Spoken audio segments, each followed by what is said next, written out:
Attorney. Pakinggan naman po natin si Sir Orion Perez Dumdum. Okay, maraming salamat po, Mr. Chairman. Maraming salamat din sa inyong pagbigay sa akin ng ganitong pagkakataon. So, ito po, itong panukalang ito po, syempre ako po, ang gusto ko po talagang panukala yung talagang unang-una tatanggalin natin lahat ng mga anti-foreign direct investment restrictions, no? Para talagang makapasok ang mga investor na maglilikha ng maraming trabaho, lalo at para sa mga taong nandun sa mga regions na gustong pumasok ang mga investor sa kanilang lugar.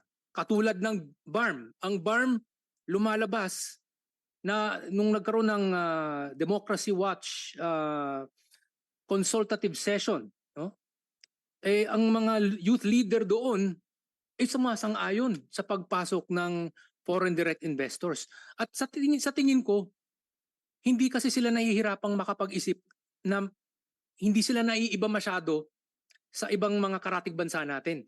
Dahil sa pagiging predominantly Muslim nila, ganun din ang nakikita nila sa Malaysia, sa Indonesia, at to a certain extent ang Singapore na may significant Muslim population din. Nakikita nila na hindi naman tayo masyadong naiiba sa kanila at sila ay umunlad dahil sa pagpasok ng maraming foreign investors na nakapaglikha ng mga trabaho. Kaya pwede rin natin gawin yan sa ating region. Ito po, galing po dito kay Abdul Abedin III of Mindanao State University dun sa consultative session. Sabi niya, we're okay with foreign investors because it benefits the people, because we are opening employment. The more we generate employment, we stop and combat poverty and end poverty. Tapos sabi niya rin, ayan, nag-cite din siya ng experiences ng Malaysia, Singapore, United Arab Emirates, at pati na rin ng BARM. Gusto niya, nakikita niya na nagawa ito ng ibang mga bansa na may maraming Muslim, na bakit hindi natin gawin dito sa aming region. So yun po yung sa mga taong kumukontra sa panukala na papasukin ng mga foreign investors, na tanggalin ng mga anti-foreign direct investment restrictions, pag-isipan po muna ninyo na baka naman ay hinaharang ninyo ang pagpasok ng mga job-creating investors doon sa mga regions na gusto nilang magkaroon ng ganyan. Okay? So ngayon, ako rin po, alam po ni Chairman Senator na ako po ay matagal nang nagsusulong nung federal parliamentary system. At dahil po sa aking experience doon sa Singapore, ako na po hindi na po OFW ngayon. Nandito po ako sa Pilipinas ngayon.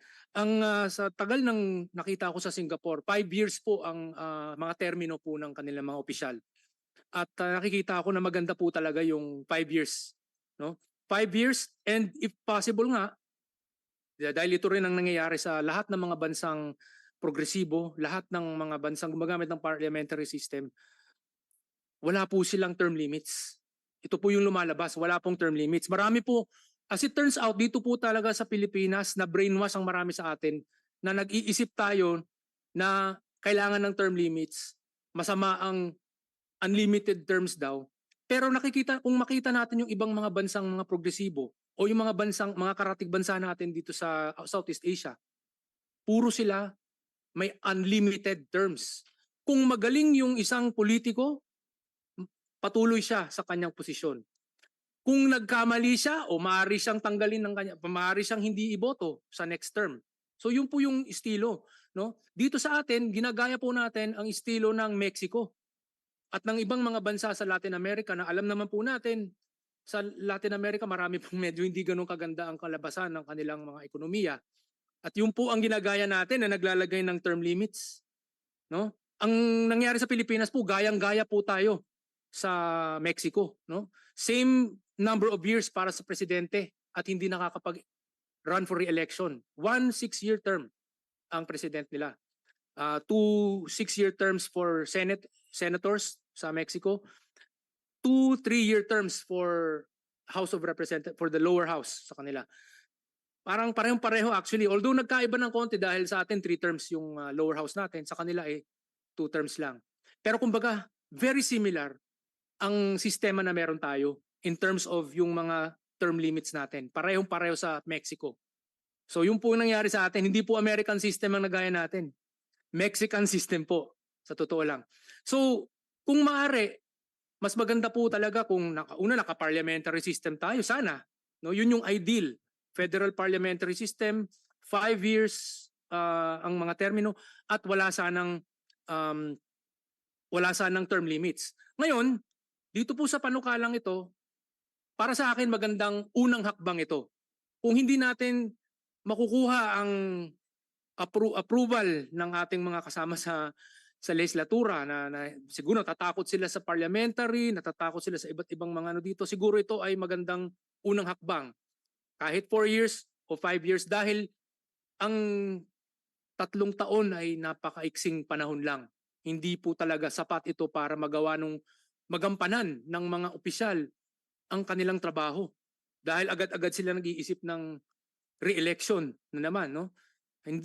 Isang taon lang yata nila na ayos. Unang pagkapasok nila, nagsasanay sila. Isang taon para gawin ang trabaho, tapos isang taon para humanda para sa next election. So kung 4 years, mas okay yun kaysa sa 3 years. Kung 5 years, para sa tingin ko po, mas maganda po talaga ang 5 years, no? Dahil yun din ang nangyayari sa mga bansang katulad ng Singapore at ng Malaysia, pati sa UK, maraming ibang mga bansa na gumagamit ng parliamentary system. So, bagamat baka hindi muna tayo makapasok sa pagkakaroon ng federal parliamentary system, at least man lang kung magawa natin itong hakbang na ito, parang mababago natin ang ating baseline, no? So that ito po, kunyari yung pong para sa economic provisions, maayos na yan. Tapos dito sa mga sa term limits o kaya sa term, imbis na 3 years maging 4 or 5 years, mas gaganda po ang takbo ng mga opisyal natin. So sana po makita po sana ito dahil maraming nanonood sa ating pandinig. Sana po maintindihan po nila na kailangan po talaga itong mga pagbabagong ito. Lalo na't ang unang-una talaga yung sa economic restrictions, no. Ang marami po akong nakakausap na kaibigan kong mga Filipino Muslims na talagang bukas na bukas sila sa ganung klaseng pag-iisip na magkaroon ng investors. Lalo na't gusto nilang gumanda ang kanilang home region ng BARM. Kung sana ay matanggal natin itong mga anti-foreign direct investment restrictions, siguro nakatanggap ng napakaraming mga investments ang BARM galing dun sa mga kapwa Muslim na mga bansa na mayayaman, lalo na't yung mga nandun sa Gulf region na gustong tumulong sa kanilang mga kapatid na Muslim. So sana po, wag po nating haharangin ang mga reformang ito kasi ang paghaharang na ito ay nakakasira po sa kabuhayan ng maraming mga ordinaryong tao. Yun lang po. Maraming salamat po.